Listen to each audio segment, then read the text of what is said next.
आपको भारत का संविधान नहीं शरिया पसंद है तो चले जाओ अफगानिस्तान, चले जाओ अफगानिस्तान। अगर चाहिए तो पहिए पर लटक के जाओ या भेजेंगे ससम्मान। मैं बदतमीजी नहीं सुनूंगा। मैं क्यों चुप रहा हूँ? मैं क्यों चुप रहा हूँ? भारत ने क्या दिया, क्या दिया? अरे खाते इस देश का है और भारत के खिलाफ जहर उगल रहे हैं, जहर उगल रहे हैं भारत के खिलाफ। नमस्कार व्यूअर्स, मैं हूं अमीश देवगन और आप देख रहे हैं आर पार की टक्कर का ये खास एडिशन।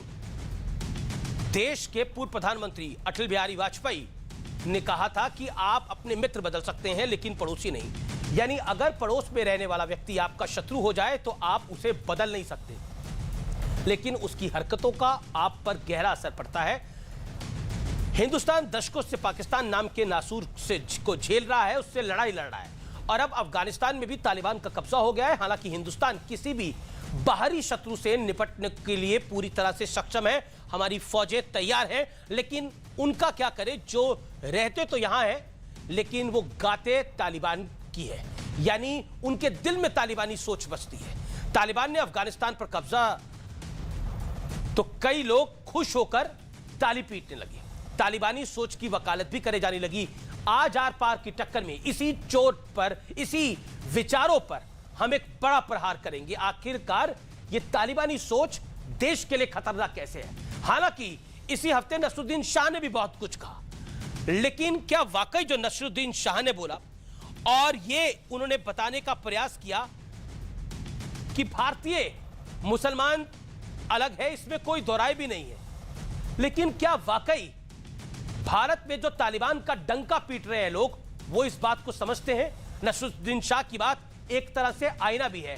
तो आज आर पार की टक्कर में जनता जनार्दन के बीच में, यानी मेरे साथ कुछ अफगान नागरिक भी यहां पे मौजूद हैं, उनके बीच में आज आर पार की टक्कर होगी और मेरे साथ उस तरफ संबित पात्रा होंगे, शोहिब जमई होंगे, शहजाद पूनावाला होंगे और तस्लीम रहमानी होंगे।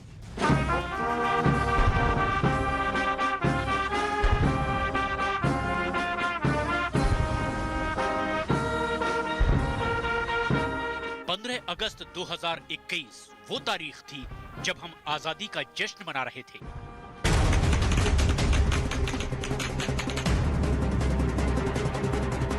लेकिन यही वो तारीख है जब हमारे पड़ोसी देश अफगानिस्तान में त्राहिमाम की शुरुआत हुई। 20 साल बाद इंसानियत के दुश्मन तालिबान ने अफगानियों की आजादी फिर छीन ली।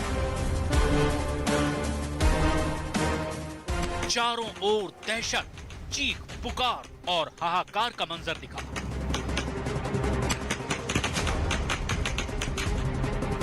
ये तस्वीरें अमेरिका समेत दुनिया के उन तमाम देशों को मुंह चढ़ा रही हैं जो खुद को सबसे शक्तिशाली कहते हैं। हिंदुस्तान का अफगानिस्तान के साथ सदियों पुराना नाता है, लिहाजा अफगानिस्तान के दर्द को हर भारतीय महसूस कर रहा था। लेकिन इसी बीच भारत में कुछ लोगों का तालिबान प्रेम जाग गया। हमारा देश जब अंग्रेजों के कब्जे में तो सारा हिंदुस्तान आज़ादी के लिए लड़ रहा था। अब वहाँ का भी, अब अमेरिका ने कब्जा कर रखा, पहले रशिया में था, पर जगह जगह उनका भी कब्जा, वो भी आज़ाद रहना चाहते, अपने देश को आज़ाद कराना चाहते। 15 अगस्त 2021 अफगानिस्तान की सरजमीन पर एक बार फिर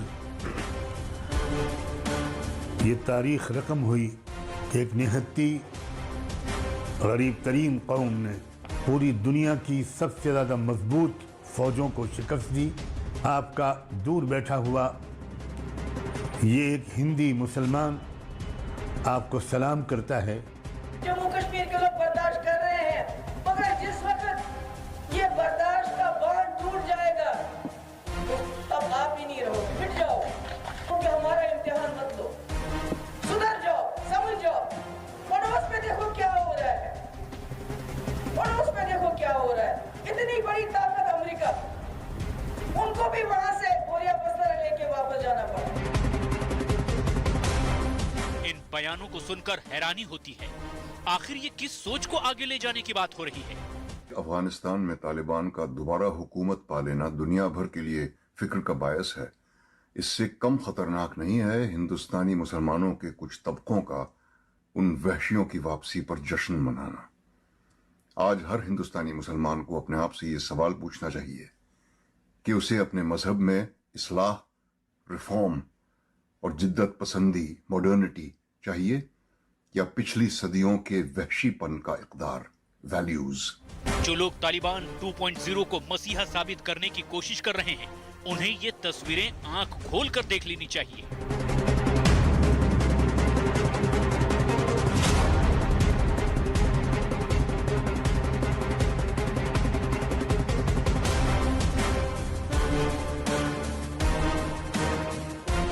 बहुत ज़्यादा दिक्कत है, लेडीज़ के लिए दिक्कत है, जो गवर्नमेंट पे काम करती है उन लोगों के लिए दिक्कत है, जो न्यूज़ में काम करते हैं उन लोगों के लिए दिक्कत है, पुलिस में काम कर रहे हैं उन लोगों के लिए दिक्कत है। सारी जगह को तालिब ने घेर लिया है, औरतों के घर से निकलना बहुत मुश्किल हो रहा है। सिर्फ तस्वीरें ही नहीं, तालिबानी आदेशों ने भी साबित किया है कि जहरीला सांप कभी अमृत वर्षा नहीं करता। तालिबान के दम घोंटने वाले फैसले, महिला टीवी एंकर पर रोक लगाई, महिलाओं को बाहर काम की इजाजत नहीं, लड़के लड़कियों के साथ पढ़ने पर रोक लगाई, पुरुष शिक्षक लड़कियों को नहीं पढ़ा सकेगा। जमीयत उलेमाए हिंद के प्रमुख मौलाना अरशद मदनी को तालिबान की शिक्षा नीति इतनी पसंद आई कि उन्होंने लड़के लड़कियों को अलग अलग स्कूलों में भेजने की पैरोकारी शुरू कर दी। तालिबान जैसे जंगल राज की पैरोकारी आखिर कैसे की जा सकती है? ये कैसी मानसिकता है जो दूसरों की आजादी और सुकून छिन जाने से खुश होते हैं? ये देश है हमारा में आज इसी मुद्दे पर होगी सबसे सार्थक बहस।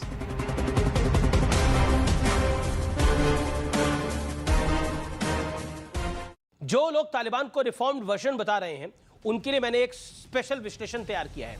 यकीन मानिए ये विश्लेषण उन तमाम लोगों के लिए आईने से कम नहीं है। खूब शोर मचाया गया कि तालिबान 2.0 पुराने वाले से अलग है, प्रेस कॉन्फ्रेंस तक करता है, लेकिन अब धीरे धीरे असलियत आप सबके सामने, हम सबके सामने आ रही है। कहा गया था कि महिलाओं के अधिकार सुरक्षित रहेंगे, उनकी शिक्षा और कामकाज में कोई रुकावट नहीं होगी, लेकिन हुआ इसका ठीक उल्टा। महिलाओं को घरों में कैद होने को मजबूर होना पड़ा। कहा गया कि बच्चियां तालिबान 2.0 में बहुत सुरक्षित रहेंगी, लेकिन अब रोज खबरें आ रही हैं कि नाबालिग बच्चियों को जबरन तालिबान के आतंकी उठाकर ले जाते हैं। कहा गया था कि सभी नागरिकों के अधिकार सुरक्षित होंगे, तालिबान बदले की भावना से काम नहीं करेगा, लेकिन अब अमेरिका की मदद करने वाले लोगों को ढूंढ ढूंढ कर मारा जा रहा है। यह सच्चाई है। मीडिया की आजादी के दावों की भी हवा निकल चुकी है। जोर शोर से किए गए ये दावे अब पूरी तरह से झूठ साबित हो रहे हैं। दुनिया ने देखा कि कैसे तालिबानी नेता का एक इंटरव्यू करने वाले पत्रकार की पीठ पर AK-47 तान दी गई, पीछे AK-56 खड़ी थी। ये सब कुछ सत्य के सत्य है। तो आज इसी पर हम करेंगे सबसे बड़ी चर्चा कि तालिबानी सोच में तालिबान के अंदर आखिरकार कौन मौका ढूंढ रहा है। आज इसी पर होगी बड़ी बहस।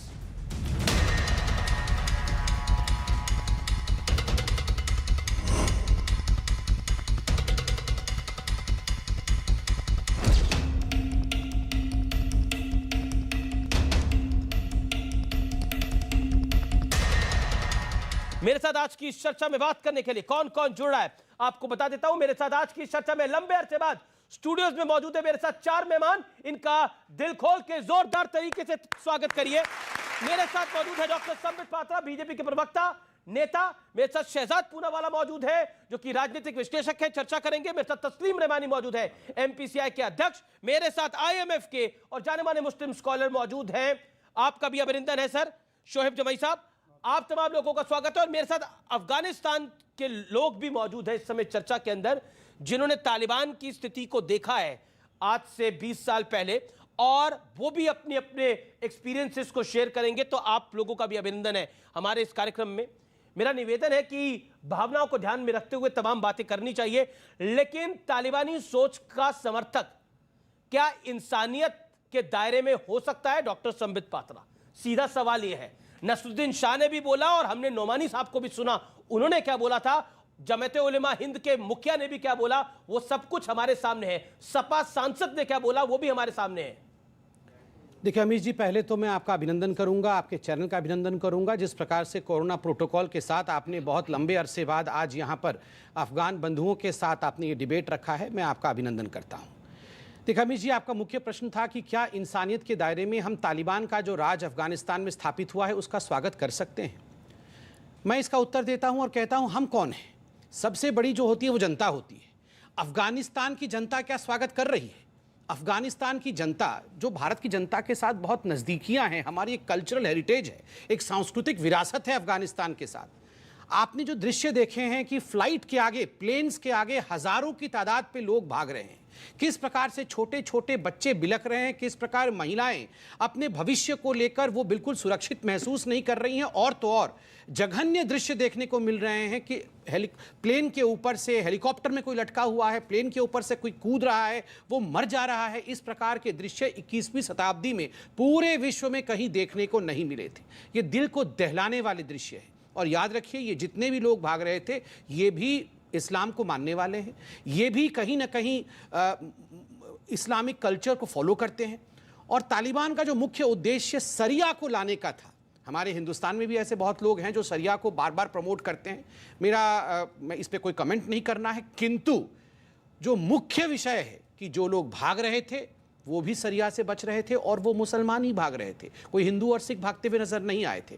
तो आज सोचने की आवश्यकता है। मगर आज मुझे आपत्ति इस बात की है कि हिंदुस्तान में बैठे कुछ लोग, अभी आपने बाइट चलाया है, नुमानी साहब जो कि all India personal law board के एक बहुत जाने माने सदस्य है, उन्होंने एक लफ्ज इस्तेमाल किया है हिंद के मुसलमान। मैं हिंदी मुसलमानों के तरफ से आपको अभिनंदन करता हूं, आपको स्वागत करता हूं कि तालिबान ने आज, पर नसरुद्दीन शाह ने इसका काउंटर भी कर दिया। नहीं, नसरुद्दीन शाह को बाद में लाते हैं। नसरुद्दीन शाह कोई all India personal law board के मेंबर नहीं है। ये वही नसरुद्दीन शाह है जिन्होंने कहा था मुसलमानों को हिंदुस्तान में डर लगता है, ये डर का माहौल है।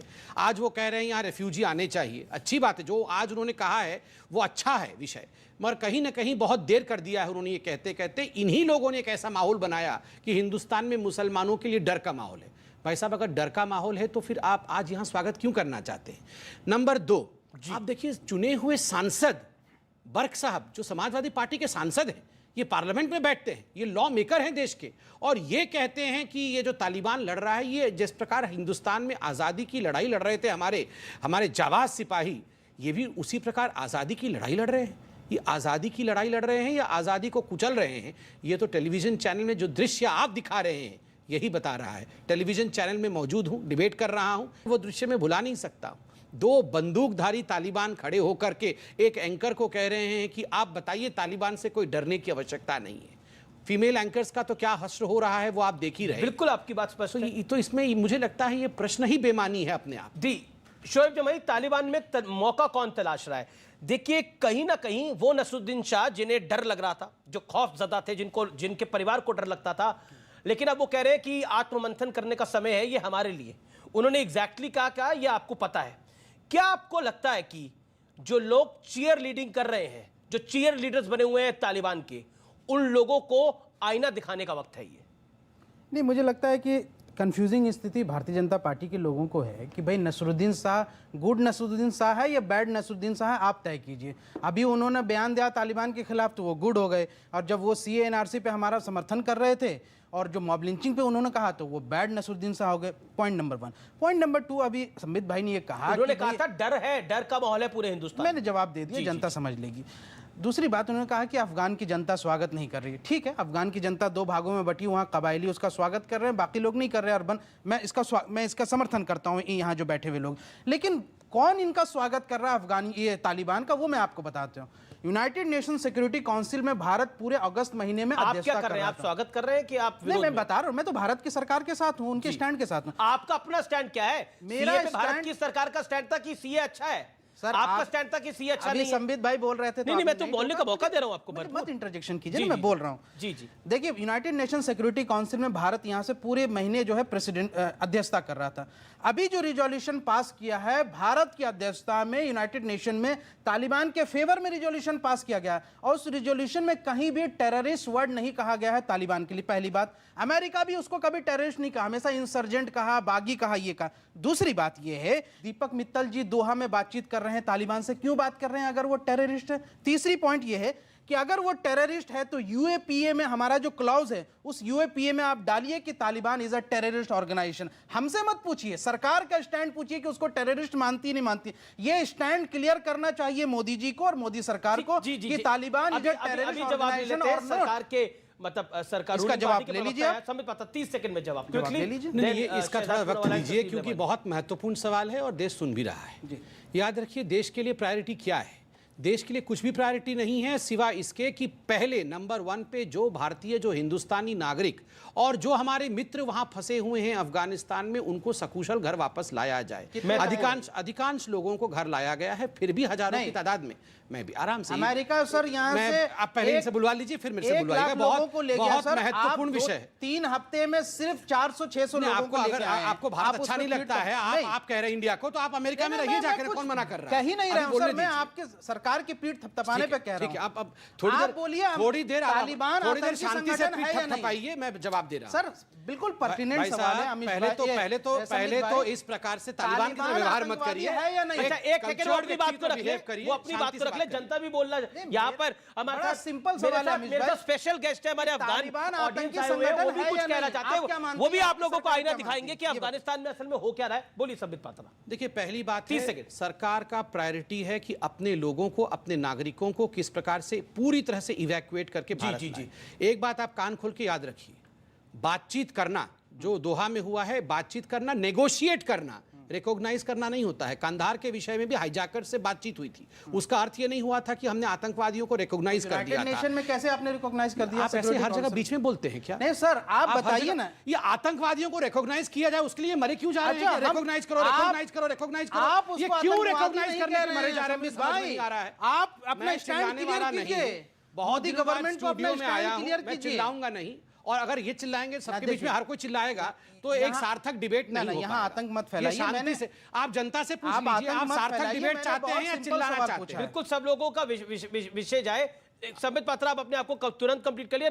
तुरंत कंप्लीट नहीं होगा अमीश भाई। ऐसे अगर इनडिसिप्लिन बच्चे क्लास में होंगे, कोई गोलमोल नहीं करेगा भैया। आप सीधा कहिए ना, तालिबान आतंकवादी संगठन है या नहीं? मैं कहूंगा बताइए। कहूंगा। इतने देरी क्यों कर रहे हैं आप? आपके अब्बा जान है क्या? वो इतने परेशान हो रहे हैं। अब्बा जान है क्या? आप बताइए ना। परेशान हो रहे हैं एकदम। तालिबान को बताओ, तालिबान को। रुको, मैं तो कह रहा हूं कि वो आतंकवादी संगठन मानते हैं। अच्छा, आप क्या मानते हैं? आप आतंकी संगठन मानते हैं नहीं मानते? मैं तालिबान को एक्सट्रीमिस्ट ऑर्गेनाइजेशन मानता हूं। आतंकी संगठन मानते नहीं मानते? आप क्या मानते हैं? एक्सट्रीमिस्ट ऑर्गेनाइजेशन है जी, लेकिन भारत सरकार उसको जो है यहाँ से नहीं टेररिस्ट ऑर्गेनाइजेशन। आप कितना पतली गली से निकल रहे हैं? एक्सट्रीमिस्ट ऑर्गेनाइजेशन है। मुस्कान, तालिबान, मुस्कान जी, तालिबान क्या है? Thank you sir. जो मैं बोलती हूँ वो हमारे लोगों को पता है, हमको पता है कि तालिबान क्या है। तालिबान टेररिस्ट है, तालिबान आतंकवाद है, तालिबान कहाँ से आए हैं, तालिबान वो जो कर रहे हैं वो इस्लाम के मजहब में बिल्कुल है ही नहीं मानते हैं टेररिस्ट ऑर्गेनाइजेशन। उनके बीच में भी बोलेंगे अब। आपको जो इस्लाम जो अभी आप हमारे भैया बात कर रहे हैं, उनके इस्लाम के बारे में सब कुछ पता है। कहाँ इस्लाम ने कहा है कि औरत को, बच्चे को गोली मारा जाए? कहाँ पे? वो भी हॉस्पिटल में। कौन सा इस्लाम भाई? जो आपका इस्लाम वही मेरा इस्लाम, मेरा कोई अलग से इस्लाम नहीं। इस्लाम ने कहा, बोला है कि ऐसे करना है। जो शरिया इस्लाम में जो आप मानते हो वही मैं मानता हूँ। मेरा कौन सा इस्लाम? आपने भी ला इलाहा इल्लल्लाह पढ़ा, मैंने भी पढ़ा है। हाँ जी, मैं आपसे यही पूछ रही हूँ, ये कौन सा इस्लाम है आपके ओपिनियन में? ये कौन सा इस्लाम है कि इस्लाम में ऐसे करे?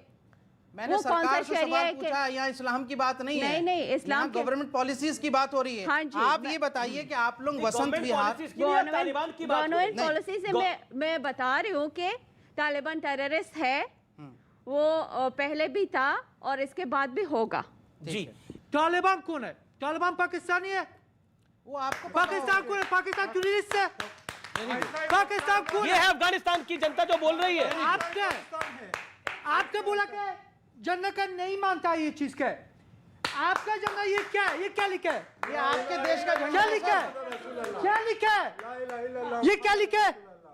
ये आपके देश का आपका देश की बात नहीं किया, आपका तालिबान से बात किया, तिरंगा पाकिस्तान की बात किया। ये क्या लिखा है? तिरंगा मानता हूँ। ये क्या लिखा है? आप लोग क्यों नहीं मानता है इसकी? ओके, शहजाद आप अपनी बात को रखिए। शहजाद पूनावाला, प्रॉब्लम जो है, हम सोच को, जो तालिबानी सोच है उसकी पैरोकारी यहाँ पर चीयर लीडर की तरह जो लोग करते हैं वो इस देश के लिए घातक इसलिए है क्योंकि जो तालिबानी सोच है वो पूरे इंसानियत के लिए खतरा है। बिल्कुल, देखिए अमीश जी, तालिबान एकमात्र एक वेरिएंट है। ओरिजिनल जो वायरस है वो दरअसल सोच है, और वो वायरस जो पनपा है वो पाकिस्तान में ही पनपा है। ये मैं नहीं कह रहा, यहीं पर बैठे अफगानिस्तान के लोग आपको बता रहे हैं कि ये वायरस दरअसल पाकिस्तान के द्वारा भेजा गया है। पर दुख की बात ये है कि आज हम तालिबान के बचाव में कुछ लोग यहां पर खड़े हैं और जो तालिबान के पीड़ित हैं उनके साथ ऊंची आवाज में बात करी जा रही है, जैसे कि ये मुसलमान नहीं है, असली मुसलमान केवल बंदूकधारी तालिबान है। और मुझे लगता है ये सबसे बड़े शर्म की बात है। मैं तो कहूंगा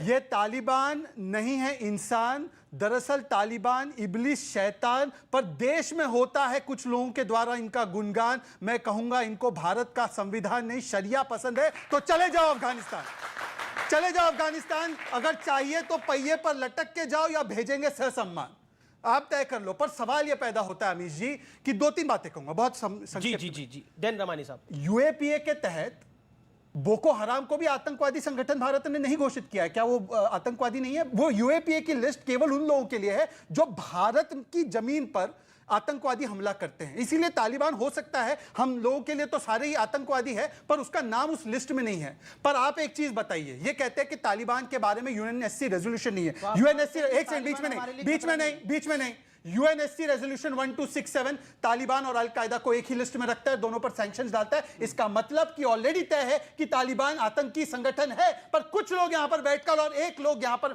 मुझे शर्म की बात है कि यहां पर एक व्यक्ति है जिन्होंने ट्वीट क्या किया, मैं आपको ट्वीट पढ़कर सुनाना चाहता हूं। यह ट्वीट करते हैं अफगानिस्तान के लोग, सुने। इन 2001 में जॉर्ज डब्ल्यू बुश ने कहा कि एक क्रूसेड है अफगानिस्तान के खिलाफ। वो आए, उन्होंने बॉम्ब किया, 20 साल बर्बाद किया, पर यह क्रूसेडर कभी भी 1400 साल तक हार नहीं मानता।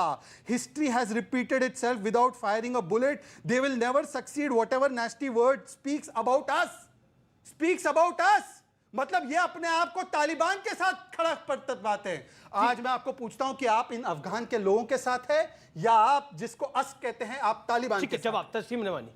क्या मैं इनका सवाल का जवाब देने आया हूं? नहीं, बिल्कुल आपको तो जनता, मेरा सवाल अफगानिस्तान के लोगों से है, मेरा सवाल इस्लाम की तरफ से है, मेरा सवाल इंसानियत की तरफ से है। आप तय करिए आपकी जात की तरफ से है। मैं पहले इन सबसे पूछना चाहता हूं, क्या आप तमाम लोग जो अफगानिस्तान से यहां तशरीफ लाए हैं, ये 20 साल पहले, आपकी उम्रें मुझे देखने में 25-30 साल की लग रही हैं उमूमन, क्या आपको शरिया पसंद नहीं है? आप शरिया से बच के यहां हैं?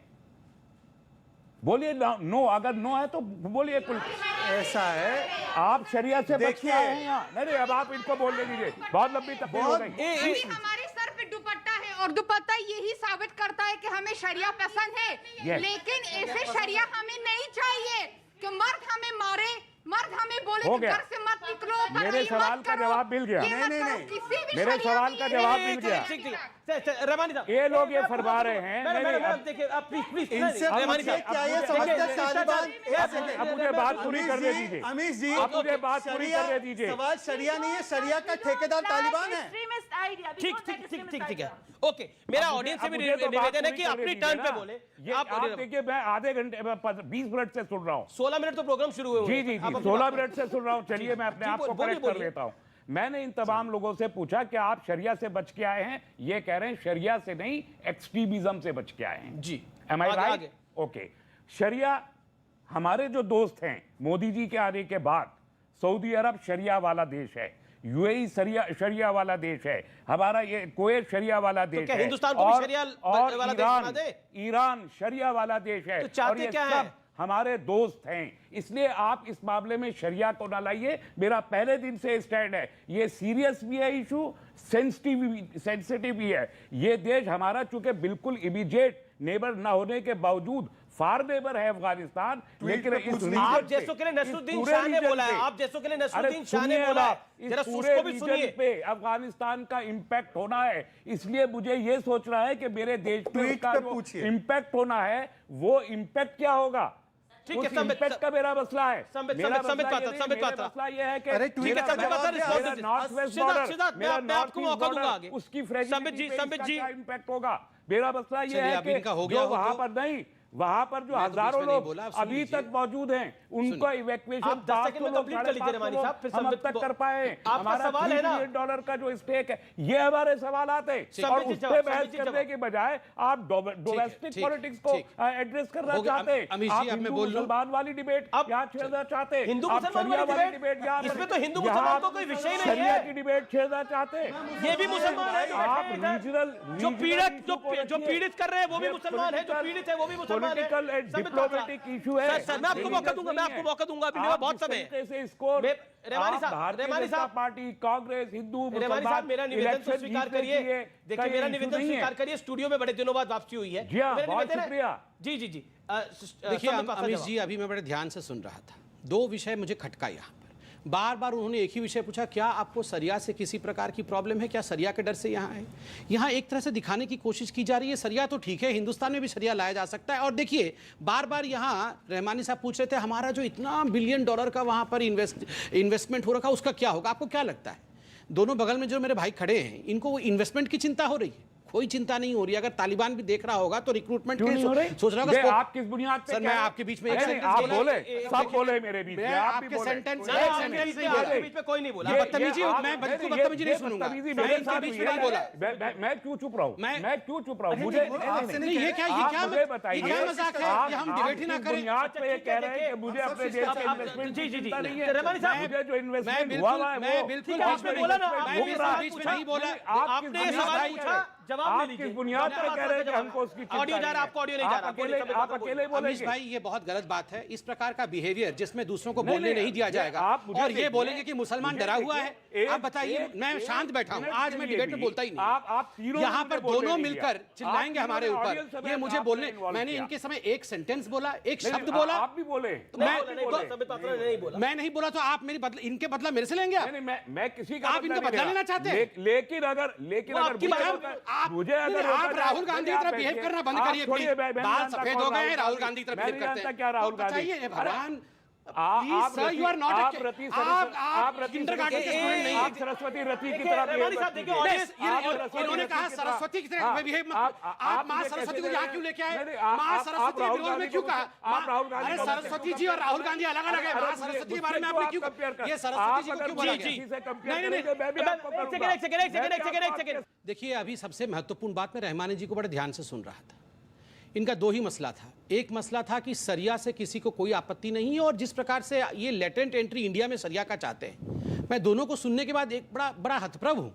तालिबान को बचाने की इतनी कोशिश क्यों है? आपने पूछा कि सरकार का स्टैंड क्या है, मैं आपको जवाब देता हूं सरकार का स्टैंड क्या है। सरकार का स्टैंड है किसी भी कीमत पे जो हिंदुस्तानी फंसे हुए हैं उनको सकुशल घर वापस लाना। आप अगर सोचते हैं कि सरकार तालिबान का समर्थन कर रही है तो एम्बेसी खाली करके यहां क्यों लेके आई सरकार? क्यों लेके आई सरकार? सरकार ने पाकिस्तान के खिलाफ यूएनएससी में क्यों बोला कि सरजमीन जो अफगानिस्तान का है वो तालिबान द्वारा आतंकवादी गतिविधियों के लिए इस्तेमाल न किया जाए? मगर इनको कोई फर्क नहीं पड़ता है। मैं बोल रहा हूं, आज दोनों से पूछ रहा हूं, आप अभी बताइए नोमानी जी ने गलत बोला, बताइए, आप में हिम्मत है तो बता के देखिए कि नोमानी नोमानी जी को एंडोर्स नहीं करता। आप बताइए, मैं आपसे 3 सवाल पूछूंगा, आपसे क्यों नहीं पूछूंगा? आप राजा हैं, आप क्यों नहीं जवाब देंगे? आप जवाब दीजिए। मैं आपको 3 सवाल, मैं आपको 3 सवाल छोटा सा पूछता हूं। मैं जवाब 3 सवाल पूछूंगा।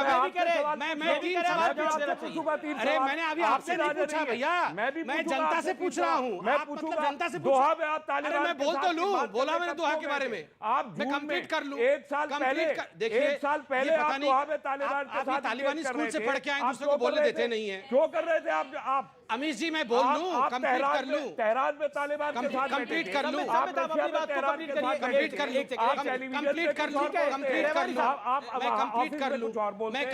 लूं, ठीक है संबित। नंबर 1, मैं एक सवाल पूछ रहा हूं, 30 सेकंड। क्या तालिबान महिलाओं के ऊपर अत्याचार कर रही है, हाँ या नहीं? मुझे नहीं मालूम। इन्हें मालूम नहीं तो डिबेट में क्यों बुलाया है? क्यों बुलाया है? क्यों बुलाया है डिबेट में इन्हें? क्यों बुलाया? अभी तो एक सेकंड आप खड़े होइए बोलिए। मैं प्लीज एक सेकंड बैठिए। मैं मानता हूँ आपका गुस्सा है, रहमानी साहब की तरफ। एक सेकंड अपना नाम बताइए और अपनी बात करेंगे। एक सेकंड सर भाई साहब प्लीज बैठिए ना, मैडम। सबसे पहले ये मैं बताऊं कि मैं एक अफगान मुस्लिम महिला हूँ। एक सेकंड, मुस्कान मुस्कान मुस्कान शांत, महिलाओं, मुझे कहने दे, इन्हें तो सुने, मुझे कहने दे, इन्हें तो सुने। क्या मैं एक आप बोलिए, आप बोलिए, आपकी आवाज आ रही है। मैं एक अफगान लेडीज हूँ। अब सर आप इस उनको बोलिए। मैं एक अफगान महिला हूँ जो 2012 से यहाँ आ रही हूँ और जा रही हूँ। कभी मैं नंगा नहीं घुमा फिरा, कभी मैं कोई गलत मुस्लिम वाले जो बगैर होते वो ऐसे काम नहीं की। कौन सा सूरा में, कौन सा आयत में, कौन सा कुरान के कौन का हिस्से में ऐसे बुला दिया, बता दिया गया। Please soon low, please please please please. अब देखो इसका, देखो इसका हुलिया, देखो इसका हुलिया देखो। नहीं, कौन सा कुरान में कुरान के कौन सा हिस्से में लिखा हुआ है कि इंसान को जिंदा जलाओ, बकरे की तरह ज़बह करो लेडीज को? नहीं नहीं नहीं, आप शरिया का बात किया, आप शरिया का बात किया। मैंने कहा कि मैं तुम्हारी बात को एंडोर्स नहीं करता, और आज भी अगर वो ये करेंगे तो उनकी मुखालफत है। आप एक मुस्लिम हो, मैं आपसे पूछती हूँ कौन सा सूरा, कौन सा आयत में आया है वो प्लीज बोलो और तर्जुमा करो। आप प्योर मुस्लिम हो, आप भी।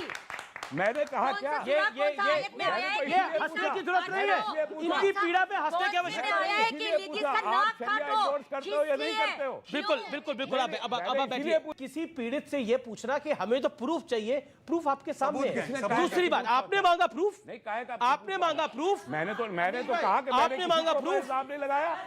मैंने कहा मैं किसी को ऊपर इल्जाम नहीं लगा रहा। देखिए, मैंने एक ही सवाल पूछा था कि क्या तालिबान महिलाओं के साथ अत्याचार करती है। इन्होंने कहा मुझे नहीं मालूम। हमारी जो बहनें अफगानिस्तान की है उन्होंने जवाब दिया।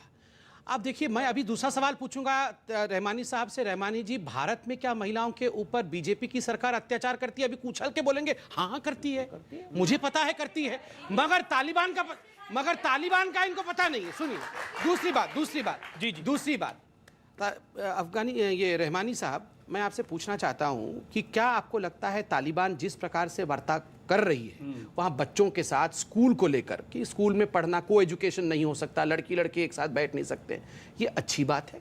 ये अच्छी बात है? मुझे अब आप एक बात का जवाब दे दीजिए इसी सवाल जवाब आप दीजिए। ये अच्छी बात है? हमारे देश में जितने गवर्नमेंट स्कूल हैं 90% स्कूल मॉर्निंग में गर्ल्स शिफ्ट चलती है, अच्छा, इवनिंग में बॉयज शिफ्ट चलती है सारे देश में।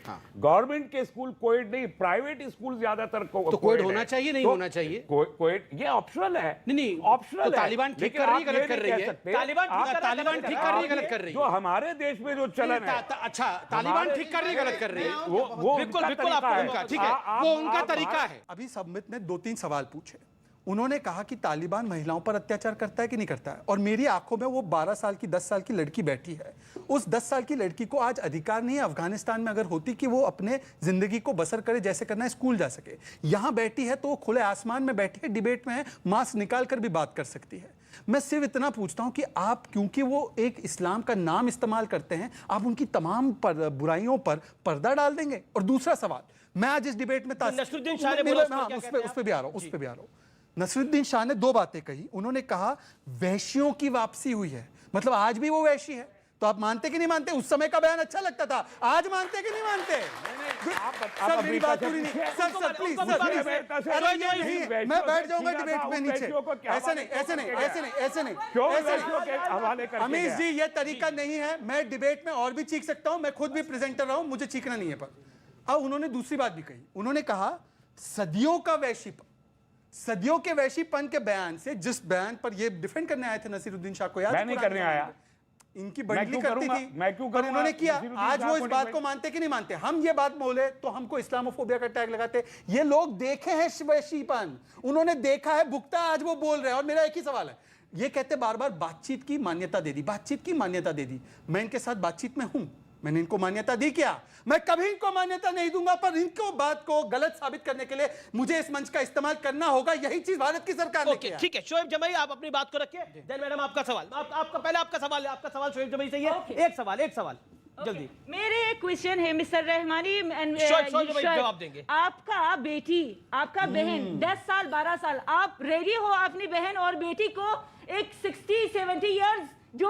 गंदा आ रहा है गन के साथ, आप रेडी हो अपने बहन और बेटी को उनको देने के लिए, निकाह के लिए? आप रेडी हो?